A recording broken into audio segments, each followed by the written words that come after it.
Chapter 6 Appleloosa Part 1. The Flaming Wing Patrol had been carrying two sketches, one of Rainbow Dash and one of the Minotaur who attacked them. Twilight held the image of the Minotaur. The writing below the picture read, Bronze Fury, wanted for 7 counts of murder in the city of Manhattan. Known bounty hunter. Dangerous if confronted. 800-bit reward. Acceptable items of proof. Burned, scarred patch of skin on left shoulder. Nose ring. Twilight stood over Bronze Fury's body. The others were engaged in various activities. Searching bodies, putting on new chainmail, or in Fluttershy's case, hiding in the grass on the far side of the road as distant from the carnage as possible.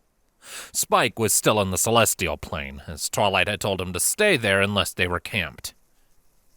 She smiled wryly while she ripped the distinctively marked nose ring from Bronze Fury's face. Though the locket still lingered on her mind, she found the irony of a bounty hunter after her with a bounty on his own head amusing. She glanced down at the mutilated corpse. Even though he had tried to surrender, and even though he might have been able to give her information, she was glad Rainbow had killed him. She wasn't as sure about his band of hunters. Did they really all have to die? What if I had cast a sleep spell instead? Would that have worked? She wondered. Countering her nagging thoughts, she immediately rationalized. A sleep spell simply wasn't as thorough, reliable, or as widely effective as a fireball. Spread out like they were along the tree line, she probably wouldn't have caught more than 4 or 5 of them with the sleep spell. No. The fireball spell was the correct solution. Her mind, countering her own cold logic, conjured a scene that had been running through her head since she saw the locket. A small family sits around a table in a humble one-room cottage, eating thin porridge from wooden bowls. A knock sounds from the door. Lying in a crib made beneath this very roof, an emaciated baby begins to wail. The unicorn stallion at the head of the table stands and opens the door. There stands Bronze Fury. 500 bits, enough to feed his family through several hard winters. Enough to own land and lift them out of poverty. And all he has to do to earn it is help kill one mare. He levitates his bow from the corner, previously only used to hunt beasts at the behest of the local farmers. It's a powerful weapon, a weapon made to kill. It had cost him a small fortune, but it's the work it brought him that put the crops of the farmers on their table. He steps out the door. He waves goodbye. He'll be back by the end of the week. Later, he's hunkered down in the brush beneath the trees. There she is, on the road, out in the open. He wipes a bead of sweat from his forehead and draws back his bow, waiting. Maybe, if he's the one to bring her down, he'll have a fortune. Bronze Fury's axes fly through the air. It's time. He fires. And to his horror, she is still standing, his arrow in her leg. She looks unfazed. She stands tall, even when she realizes she's been wounded. She glances over at her group, then back at the tree line. He sees murder in her eyes. Her horn starts to glow. Stop her! He tries, but a demon of the woodland blocks his shot. The next thing he sees is a red spark descending towards him. His world becomes pain. He lays there for a fleeting instant, writhing as his face burns off. He won't be coming home. The scene ended, and a brief glimmer of hope found its way into her thoughts. Maybe he was not the victim she imagined. What if he stole the locket? She shook her head. No. It's far more likely I took him from his family. She concluded. Her friends or them.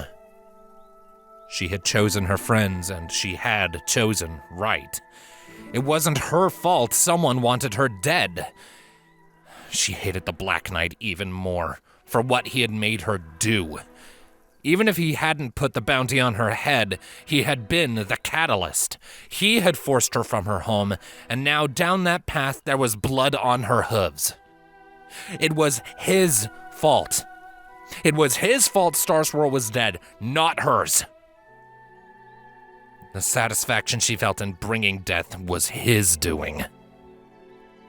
The Black Knight made me kill him. A gust of wind on Twilight's cheek brought her back to the present. Rainbow Dash landed beside Twilight, droplets of moisture still clinging to her fur and feathers. Rainbow had missed a couple spots when she cleaned away the bloodstains, but she looked much better. She was avoiding looking at the corpse.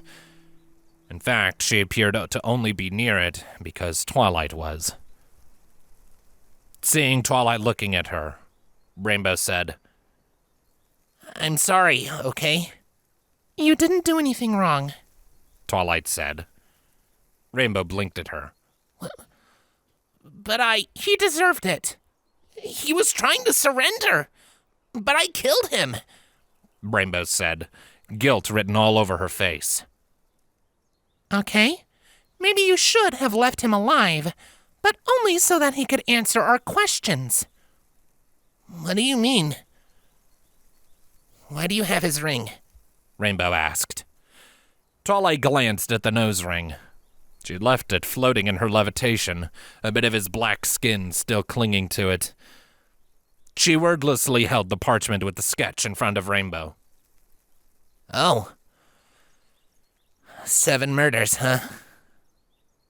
I guess he was pretty bad, Rainbow said. But I still killed those others. I didn't even give them a chance. You didn't know they wouldn't shoot. She levitated over the chainmail the wing pony had been wearing and held it up so that Rainbow could see the ragged, bloody hole where the arrow had pierced it. All it takes is 1 arrow to kill a pony. You were the only one who could do it fast enough. You didn't have time to think. You didn't have time to second-guess yourself. You just acted. And by killing them, maybe you saved 1 or more of us. Twilight wasn't sure if she was trying to convince Rainbow or herself. Yeah, Rainbow said as she glanced at the ground.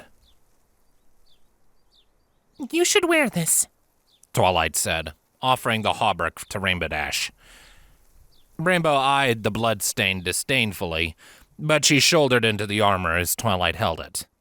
She figured the chainmail wouldn't hinder Rainbow's fluid fighting style. The hauberk was extremely light. It was skymail, forged in Cloudsdale, as strong as earth-forged steel, but with only a quarter of the weight. She didn't bother suggesting that Rainbow wear the helmet as well. The heavy plate helm was forged on the ground.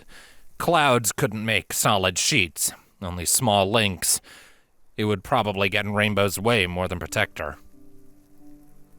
As the chainmail settled around her neck, Rainbow looked wistfully up at the sky and said, Up in Skywall, I'd been told to fight for as long as I could remember. Honor, duty, discipline. Pegasus and I are always fighting. We fight each other. We fight the weather. We fight the griffins. And we fight down here to pay for our food up there. Rainbow shook her head. The only Pegasus I know who didn't want to fight was Fluttershy. Twilight pulled the black skin off the ring, wiped away some of the blood on the grass, and tucked it into a pocket of her saddlebag. She let Rainbow continue uninterrupted while she listened intently, her eyes on Rainbow and her ears perked. She knew so little about Cloudsdale. Pegasus culture produced few scholars to write about it, but more than that, she wanted to learn more about Rainbow Dash. Rainbow sighed. I could never get the discipline part down. This one time, some colts were picking on Fluttershy. I got aggressive, I challenged them to a race, and I won. Oh boy, did I win, but I did this thing. I was small, but I went fast enough that the air around me... Well, it wasn't good for the clouds. It nearly destroyed the village. After that, they sent me to the temple where they could keep an eye on me. I never tried to do it again, even though it's what got me my mark. Rainbow started to pace, her eyes shifting to the ground. They hated me there. The other students at the temple. I saw the way they looked at me, as if I was about to explode and take their homes away from them. And add to that, they knew what I could do. They knew I was stronger, I was faster, and better than them. Firefly, our teacher, she always said that I never kept my form, and I wasn't as good as I could be because I let things get under my skin. I lacked self-control, discipline. She didn't go easy on me, but she taught me to fight, and she taught me not to hesitate. She glanced at the corpse. She taught me to kill. Rainbow dropped onto her haunches and turned her gaze back upward. In the end, though, I think I'm glad I left. After what I did, I don't think any pony really wanted me there. Except my parents, maybe. Every pony could see the mark on my flank and know I was Rainbow Crash, the pony who went too fast and ruined everything for everyone. I came down here, and I found you and Pinkie Pie and every pony else, and I found friends. She took a ragged breath. Then I killed some pony for the first time. I tried hard not to think about it afterwards, but it ate at me. As much as Firefly taught me not to hesitate, she couldn't prepare me for what it felt like to actually take a life. No one could. Rainbow looked away from Twilight, trying to hide the fact that she was blinking back tears. She paused, her feathers ruffling. Why am I even talking to you about this? I should be talking to Fluttershy, even though she wouldn't get it. I barely even know you. Twilight wrapped her forelegs around Rainbow. She wasn't sure why she did it, other than it was something Pinkie would do to her when she felt sad. Rainbow went silent, freezing for a moment. Then, hesitantly, she wrapped a wing around Twilight, reciprocating. Rainbow's breath caught in her throat when she spoke again. Thanks, Twi, she said with a small smile. They broke the embrace. I don't know why I lied about killing ponies. Twilight shrugged. Where you come from, you had to look strong.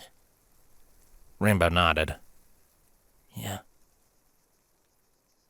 I have to ask, though. What was it? The thing you did? Rainbow frowned. I don't want to talk about it. If you really want to know, ask Fluttershy. She was there. She'll tell you. Now Twilight felt like she understood.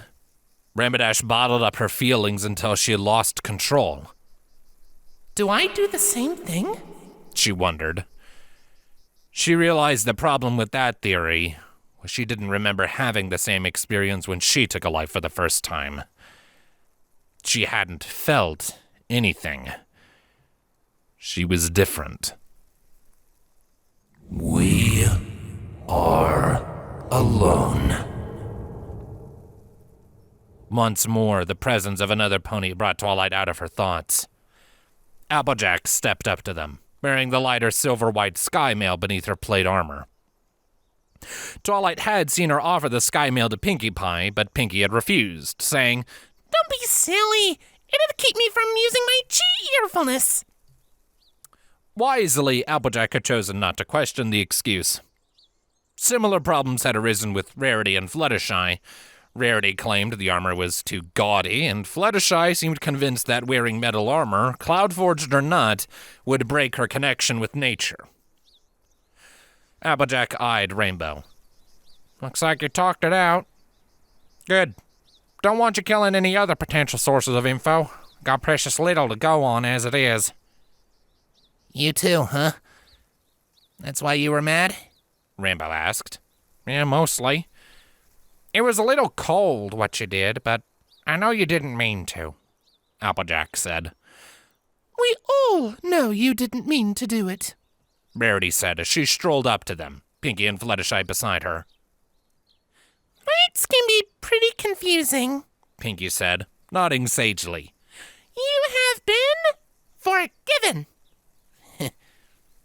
"Thanks," Rainbow said, smiling. Can we go now?" Fluttershy murmured.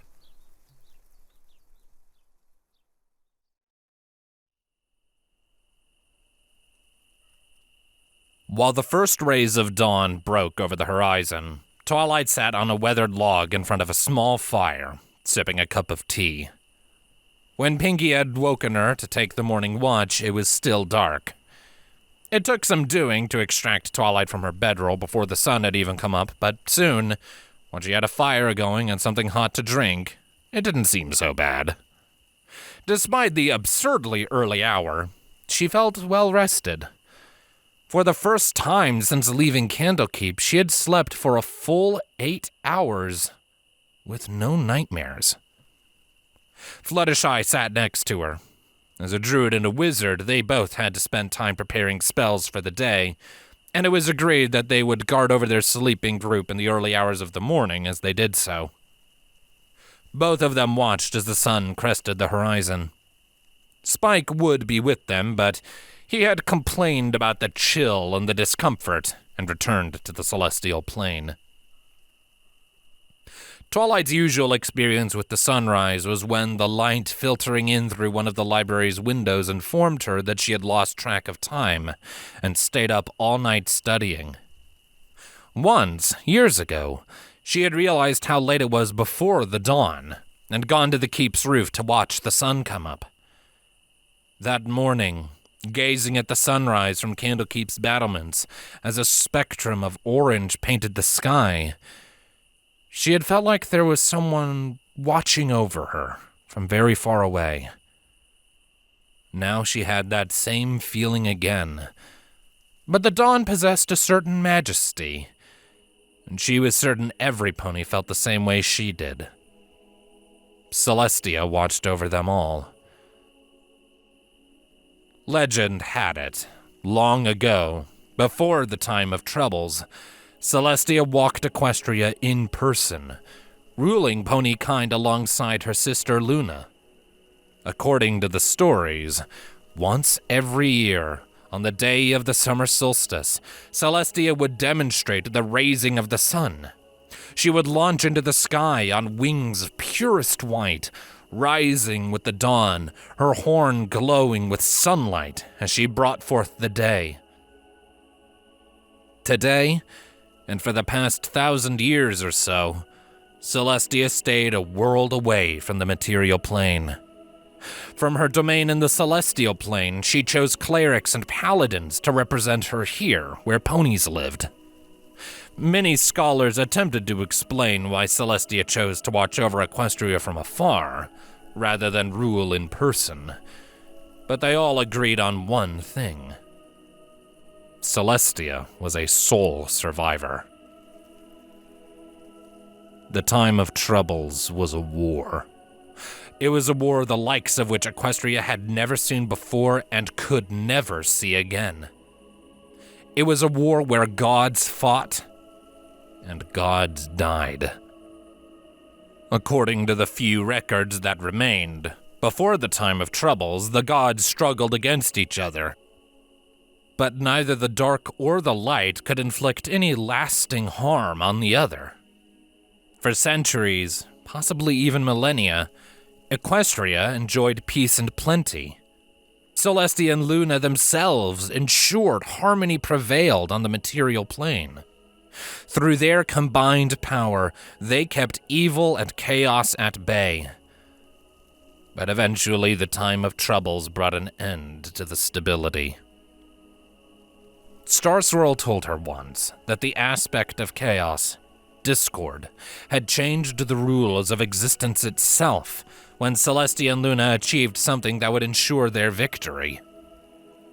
He had made it so that gods could die. While it made him vulnerable as well, it gave him a way to get what he wanted. When she had tried to find out more on the topic, all she really found were the ravings of lunatics prophesying the end of all life when the gods all died due to the whimsy of the god of chaos. But her existence today proved that they had all been wrong. Regardless of what upset the balance, war raged. Some scholars claimed that Celestia and her allies were the victors. They had killed the abyss itself, the shadow, albeit at a terrible price. In the end, Celestia stood alone. She had been forced to strike down her sister goddess when Luna became corrupted. Several lesser demigods that allied themselves with the sisters were dead. As far as Twilight was concerned, one needed only to look at the world of today to see that the price the gods paid to kill the shadow was far too high. Equestria after the time of troubles was a much darker place than it was before. An entire ordered civilization of ponies had been nearly obliterated, leaving behind only fragments that reformed into the city-states of today. Even the Empire, though strong, held sway over only a few cities. The agents of the shadow lingered, like the lich of the deadwood. Clerics that pledged themselves to darkness still had power. And finally, and perhaps most importantly, the goddess Celestia no longer shared her presence with Equestria.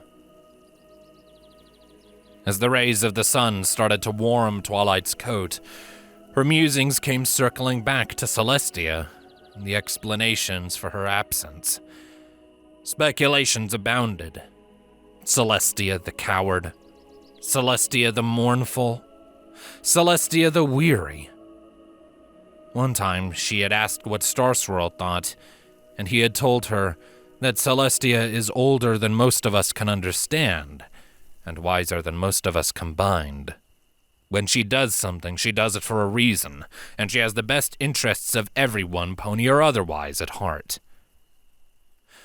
It didn't answer Twilight's question, of course, but it was an answer she could believe. Twilight glanced at Fluttershy beside her. In the stillness of the morning, chirping birds perched on the log within a couple hoofspans of the Pegasus, heralding the coming day. A small family of mice sat on the grass at Fluttershy's hooves. Twilight broke the silence with a question that had been nagging at her since the previous day. What was it? What did Rainbow Dash do? The mice glared at her angrily, and the timid birds took flight, chirping in a startled frenzy. Twilight glared back at the mice, and they scurried to hide behind Fluttershy. Oh, you mean the sonic rainboom? Fluttershy said. The what now? Fluttershy began shakily, but her confidence built as she spoke. The, sonic rainboom it was an old Pegasus fable. There were a few different ways the story was told. In one, this Pegasus stopped a storm by flying fast enough to clear the sky in a beautiful explosion of sound and color. In another, a proud Pegasus flew too high, and when he came back down, He went too fast, and he exploded, killing his entire family and all of his friends. Or so the stories go. Well, they were stories, until Rainbow Dash did one. A memory flickered through Twilight's mind. A rainbow of color in the window, Starscroll and the chroniclers gazing at her, expectant, disapproving. A jump of sound shattering her concentration. Pure, uncontrollable magic spilling forth in a wild torrent, desperately trying to hold it back. A calming, melodious voice in her ear. Her mark finally earned. She shook her head. Before, all she could remember about the experience of earning her mark was waking up on the library floor with an odd tingle in her flanks, as a dispel magic spell washed over her. It was the first time she had cast a magical spell more complicated than levitation, and she didn't remember the experience. After the first time, she had never blacked out when spellcasting again, even if she got interrupted. But the fear that more complicated spells would cause another blackout was part of why she had held back so much. No sense on dwelling on something I can hardly remember, she thought, bringing her mind back to the present. Fluttershy had gone silent again. Out of curiosity, Twilight asked, "What happened?" Well, there was this big rainbow shockwave from Rainbow, pushing the clouds away. It shook me up, and the clouds under my hooves dissolved. My wings locked up. It happens when I get scared. But before I hit the ground, a flock of pink butterflies rose up from the forest below. I was so grateful as they attached to me and beat their little wings as hard as they could. But it did so little to slow me down. I was sure I was about to die. But before I hit the ground, the trees caught me and set me gently on the forest floor. I don't think any pony even noticed me gone, except for Rainbow. Fluttershy glanced at the bedroll where Rainbow slept. She's the one who found me and helped me to fly back up. Were you mad at Rainbow? Twilight asked. Fluttershy shook her head. No, I was fine, and I earned my mark on the ground. I learned that I could communicate with nature. If anything, I was grateful. I met Angel on the ground. Fluttershy squeezed Angel in her hooves, and the bunny glared at her.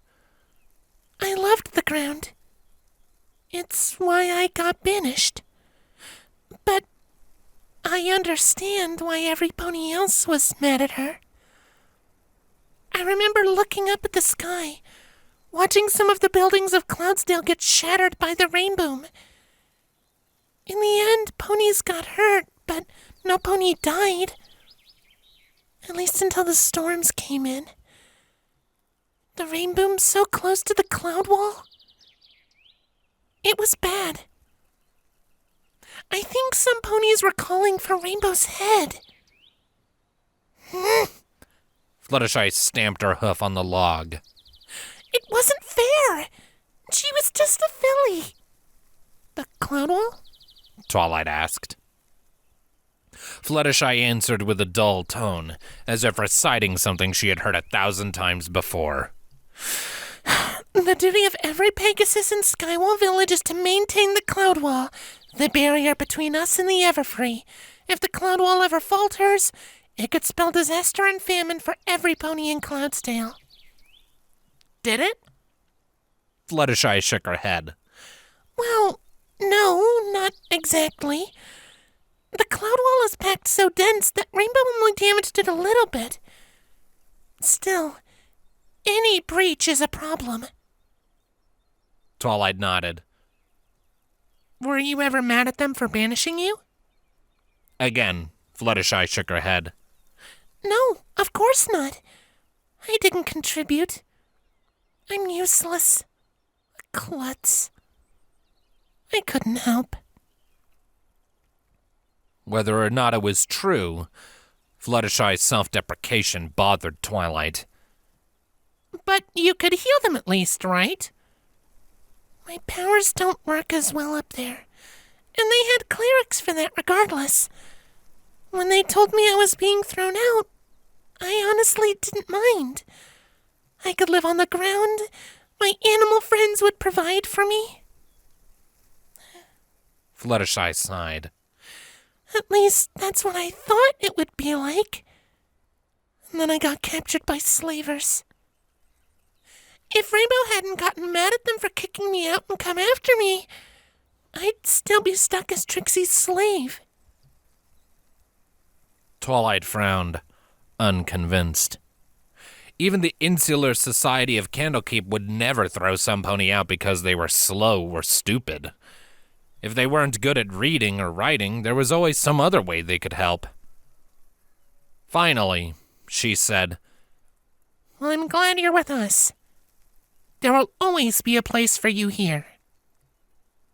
Fluttershy smiled at her. Thanks, Twilight.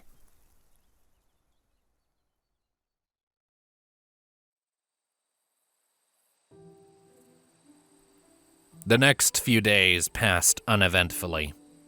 Twilight was sore when she pulled herself out of her bedroll each morning, but she was getting accustomed to the long marches. The nightmares continued their absence, and she slept peacefully. Even though they faced no threat since Bronze Fury and his bounty hunters, the group remained vigilant, and Twilight shared another morning watch with Fluttershy. She continued to get to know the Shy Pegasus a little better, but she passed most of the time on watch reading books that Spike retrieved for her. The Celestial Library had more writing on Cloudsdale than Candlekeep, allowing her to sate her curiosity without making Fluttershy uncomfortable. As they traveled, Twilight noticed the vegetation changing to hardier varieties of plants, with narrow, oily leaves and sparser ground coverage.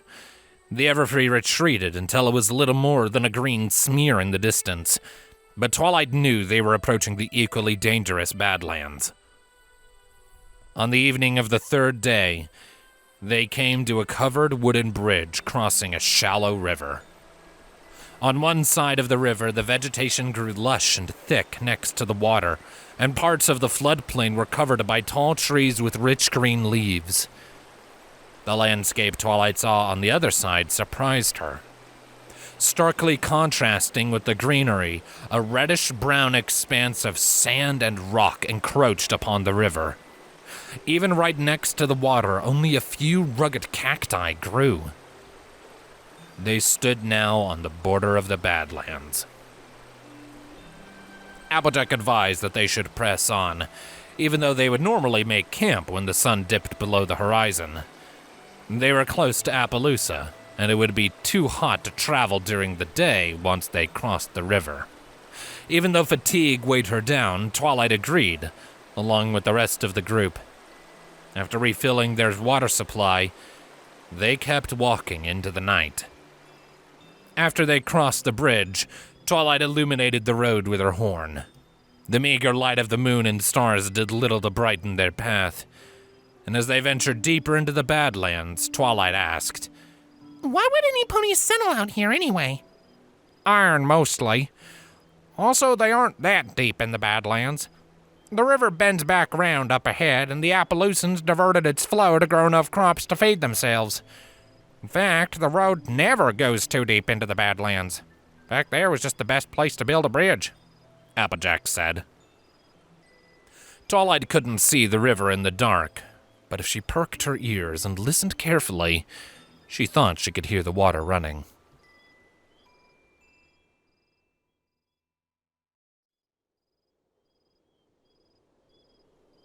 Twilight willed each step from her stiff legs. Her best guess put the time at about 3 o'clock in the morning, and despite the numerous breaks they took, they had been traveling for the past 20 hours or so. Applejack had been insisting that Appleloosa was just up the road for the past half hour. Twilight had almost sent Rainbow ahead to check, but she was quickly reminded that the Pegasus wouldn't really be able to see that much at night anyway. Her tired mind registered 2 glowing points of red light in the darkness nearby. She stopped absently, staring at them. Look out! Pinky shouted. Twilight drew Solstice as a cat nearly twice her size leapt from the shadows. It was bound for her, Fluttershy, and Rarity, who lagged behind the others of the group. Her reaction was immediate. She swung Solstice out ahead of her to ensure that she struck the creature long before it could pounce on any of them. But when the blade of her sword connected, the creature dissolved into sand. She closed her eyes as the rough grains rushed past her, then whirled when she heard a growl from behind her. Before she could reposition Solstice, it raised a clawed paw, and when it swung, the plates of her mage armor lit, but the creature was too strong to be stopped so easily. Its claws punctured through the ethereal plates and pierced her skin. Before they could leave anything more than 3 shallow holes in her skin, though, a blast of wind scattered the creature into a million tiny grains. Got your back, Twi, Rainbow said with a smug smirk. She glanced at her wing blades.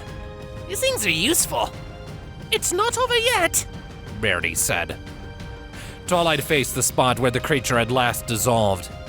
She watched the sand whirl, build, and form 4 legs. A torso coalesced, then a head, and the creature bounded at her, jaws wide open. Before it connected, another gust of wind scattered it. Ha! Rainbow said. I can do this all night long. If you use those things too much, they won't work for a while. Don't worry, I can handle it, Twilight said. She reached for her magic. The sand slowly built as she cast. When she completed the spell, she held it, keeping the glow on her horn, and waited. She clenched her jaw. Just a little longer. Now! As the creature's head reformed once more, her spell, a conjured flaming arrow, struck it in the mouth. Heat exploded from the head of the arrow, turning the inside of the beast's head into a solid ball of glass. The rough orb landed in the sand, while the rest of the creature dissolved into a loose pile. There we go, Twilight said. What about them? Fluttershy said, gesturing around the group. Twilight glanced at the shadows. 4 more pairs of red eyes watched her, circling slowly. All 6 of the ponies were gathered now. They drew close, back to back, shielded only by the ring of light from Twilight's horn. Twilight noticed Fluttershy's eyes glow, and Angel grew, this time covered by a thorny green skin. He protected Fluttershy, standing between her and the predators. I don't have any more flaming arrow spells prepared, Twilight murmured. They aren't like any normal animals. I can't hear them, Fluttershy said. Well, what do we got? Applejack asked. I can keep a couple of them out of the fight for a little while, Rainbow said. Twilight went over her options during the brief respite. A fireball spell, maybe, but she doubted it would have the concentrated heat needed to turn sand into glass. Unfortunately, before she had come up with anything substantial, the cats were closing. They were out of time. Down the road, she heard battle cries. For the Empire! Yeah! She turned her head to look. A unicorn clad in chainmail and 4 earth ponies wearing Stetsons charged toward them. Their weapons? Buckets of water. If it weren't for the danger she was in, Twilight would have laughed. Some rescue. However, when she turned back to the cats, she saw their shapes fleeing into the night. She watched the lead pony set down a bucket. He wore a leather vest in addition to his hat, and she saw a silver star affixed to the vest glint in the light of her horn. He lined up a shot and bucked the bucket into the air. The bucket sailed down toward the target, the water inside sloshing out and spreading as it flew. The majority of the water came down on the hindquarters of one of the fleeing cats. Twilight heard a hissing sound. The cat stopped moving, and she could no longer make out its shape against the darkness. Cousin Applejack, The pony called. Cousin Brayburn? Applejack yelled. The two apples raced across the space between them. I haven't seen you in 4 years now, Brayburn said, laughing merrily as they embraced. Applejack nodded. Yep. Not since I came out here to help you set up the apple orchard. How are the foals and the wife? Brayburn grinned. Bigger and stronger every day. He lowered his voice and added with a chuckle. Don't tell the wife I said she was getting bigger. The unicorn in armor stepped up, looking at them. You know these ponies? He asked Brayburn. Yep. Any friend of Applejack's is a friend of mine. We're all good here, Amberstone, Brayburn answered.